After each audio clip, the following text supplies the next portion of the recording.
What's up lau-lau semua, apa kabarnya lau? Semoga di hari ini lau-lau semua sehat-sehat aja tanpa terkena penyakit atau virus lain. Apalagi nih virus cinta. Sama seperti film yang bakal Eyuk bahas. By the way, selamat datang di channel Dunia Eyuk. Sebelum Eyuk lanjut nih, ada baiknya lau semua pijit tombol kring-kring, terus jangan lupa di subscribe biar Eyuk terus kangen sama lau. Oke, biar nggak kelamaan ngak-ngek-ngoknya, mending kita langsung caw ke TKP.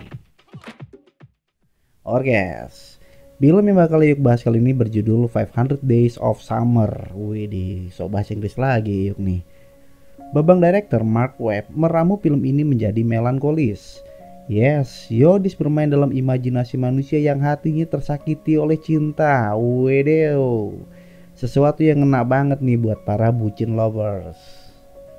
Pantas saja film ini dapat 2 nominasi Golden Globe. Wong emang api.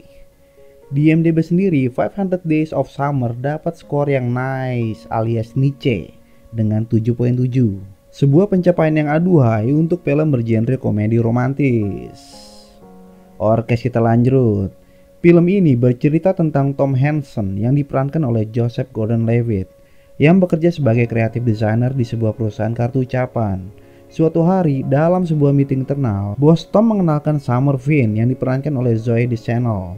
Pasti channel lebih bagus nih, bukan saluran program 2. Buat yang paham-paham aja. Nah, si Summer ini bekerja sebagai asisten barunya si bos. Ya, namanya juga lelaki ya, matanya langsung bongsang dan hatinya langsung dak-dik-duk-syer ngeliat si Summer. Scene pun berpindah di ruang kerja. Tom lagi asyik curcol sama kawannya betapa doi kesemsem sama Summer. Tapi kawannya bilang kalau Yodis orangnya sombong. Namun Tom tetap teguh sama pendiriannya and gak peduli. Keesokan harinya di sebuah lift, Tom lagi nyetel lagu, bukan MP3 apalagi 3GP Papa Jahat. Tiba-tiba Summer ikutan masuk lift saat doi lagi saik-saiknya nih. Di sini Ayu ke distract sama fashionnya Summer yang bikin gerah dunia persilatan. Nah, kalau lau biji mana? Pastinya iya juga dong. Orkes, di dalam lift, Summer buka omongan kalau doi demen sama lagu dari band Smith yang lagi di setel si Tom. Hal itu ngebuat Tom jadi semakin gaspol nih demen sama Summer. Doi pun ngabisin berminggu-minggu hanya untuk merindukan Summer. Damn, bener-bener kesemsem kayaknya nih. Sampai doi pun canggung buat mulai ngobras bareng Summer. Walaupun sia-sia, Tom terus melakukan aksi untuk narik pandangan Summer. Ya buset, Tom kayaknya masih berguru nih sama Mas Rangga ADC. Perempuan datang atas merangga. Sampai akhirnya kesempatan itu muncul juga nih. Salah satu sobat badernya bernama Mackenzie ngasih tahu kalau seluruh karyawan bakal pergi ke bar untuk karaoke. Dan keesokan harinya, pas di hari ke-28, Tom datang ke bar dan nemuin Summer di sana. Yoms, Tom tampak malu-malu ngeselin saat negor Summer. Sayangnya nih Summer langsung naik ke panggung dan nyeng-nyong. Di situ pun Tom semakin terbuai. Dan kemudian di sebuah sudut resto terjadi ngobras yang sangat seru antara Tom, Summer dan sobat Padi. Maksud Eyuk sobatnya Tom, si Mackenzie itu. Di situ Summer mengatakan kalau doi lebih senang sendiri dan bebas. Doi juga nggak percaya akan cinta dan anggap semua itu hanya fantasi. Namun Tom menyangka dan berkata hal itu akan beda bila kau merasakannya sendiri.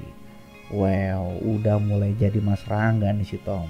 Dan kemudian pergumulan kata-kata itu akhirnya disudahi saat Summer meminta Tom untuk menyanyi. Orkes, di luar bar nih, Tom dan Summer membantu Mackenzie yang udah kungpau untuk naik taksi. Sebelum taksi bacut, sobatnya yang benar itu bilang ke Summer kalau Tom jatuh hati ke Summer. Taksi pun berlalu dan Summer bertanya akan kebenaran omongan Yodis. Di situ Tom mengakui rasa sukanya ke Summer, namun pas Summer bilang sebagai teman, doi malah gugup dan bilang iye-iye aja. Walau Summer udah beberapa kali mancing, tetap aja si Tom bilang sebagai teman. Sempak Doraemon. Di saat itulah jiwa muda Eyuk muncul. Kalau Eyuk jadi Yodis, Eyuk bakal taki si Summer. Asli, cemes banget si Tom. Setelah percakapan yang asli bikin Eyuk gedek itu, Summer pun berlalu pergi, ninggalin si Tom yang kayaknya nyesel. Mamam dah tuh. Keesokan harinya, di kantor, lebih tepatnya di ruang fotokopi, Tom yang lagi asik moto sambil ngopi kedatangan Summer. Mereka berdua pun moto kopi. Dan tiba Summer mendekati Doi, lalu terjadilah adegan cuci gosok bilas. Yes, mereka berkising-kising ria sambil nunggu fotokopiannya selesai. Setelah itu, Summer ninggalin Doi. Waduh, Summer memang player nih kayaknya.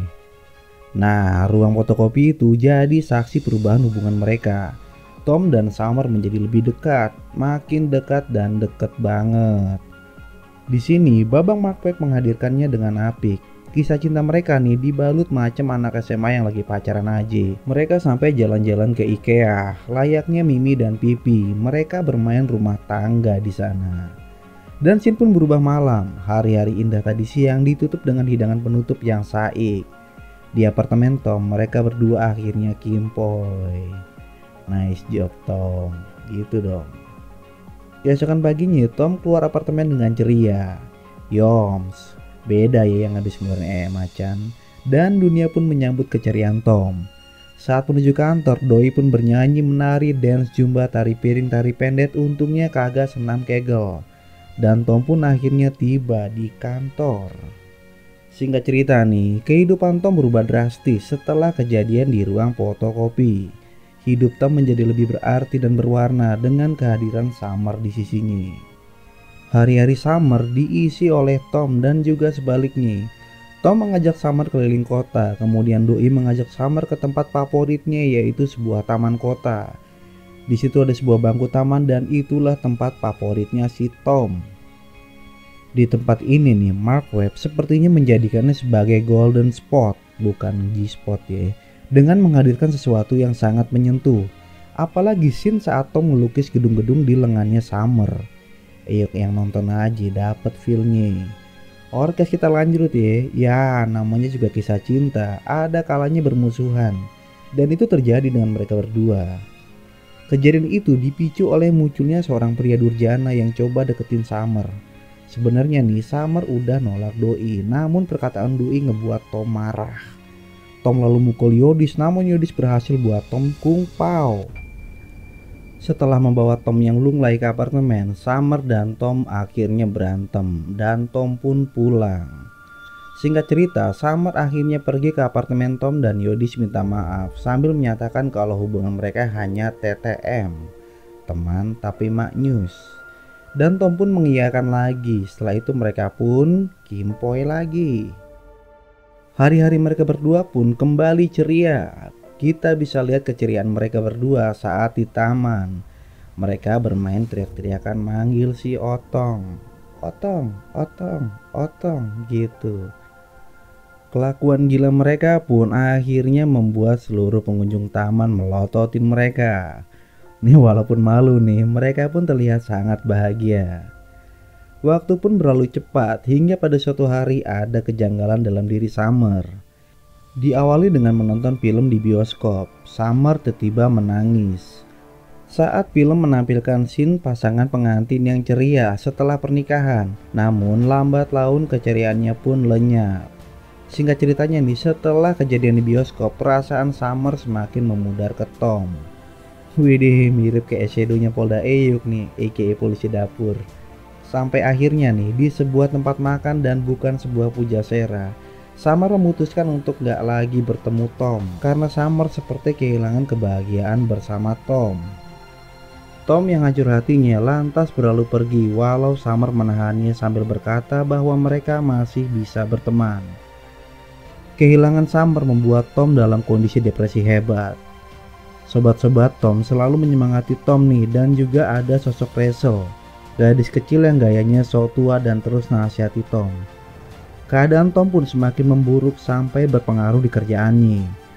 Yes, desain Tom untuk kantornya jadi amburadul, ditambah lagi dengan resignnya Summer dari kantor tersebut. Beberapa bulan kemudian, salah satu rekan kerja Tom akan menikah dan Tom dijebak untuk ikut oleh si Brother Mackenzie. Tom kemudian pergi dan naik kereta, namun Mackenzie malah kadituki aka kagak ikut. Di dalam kereta, Doi ketemu sama Summer. Singkat cerita nih, pertemuan itu membawa dirinya menjadi lebih bergairah. Dan kepergian Doi ke nikahan kawannya jadi perjalanan terbaiknya si Tom, karena Doi bisa bersama Summer. Dimulai dari kereta, dapat pasangan di tempat nikahan, baok bareng, sampai doi kegeeran pas Summer dapat lemparan bunga dari si pengantin. Kebahagiaan Tom ini ditutup dengan undangan pesta yang akan digelar oleh Summer. Dan dengan GR-nya, Tom menyanggupi untuk hadir karena doi ingin merebut kembali hati Summer. Akhirnya hari yang ditunggu Tom pun datang juga. Dengan penuh harap doi datang ke tempat Summer. Sayangnya nih, semua yang diharapkan Tom berbeda dengan kenyataannya.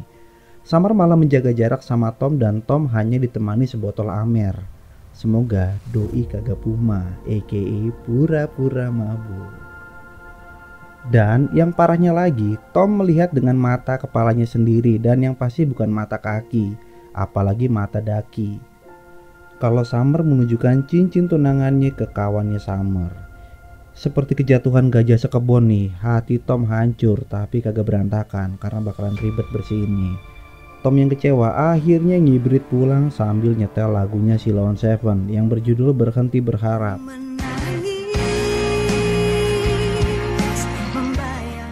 Maaf, tadi yang kesetel malah lagunya Rosa. Nih editornya siapa sih nih? Sempak bener. Oke, kita lanjut, maaf ya tadi.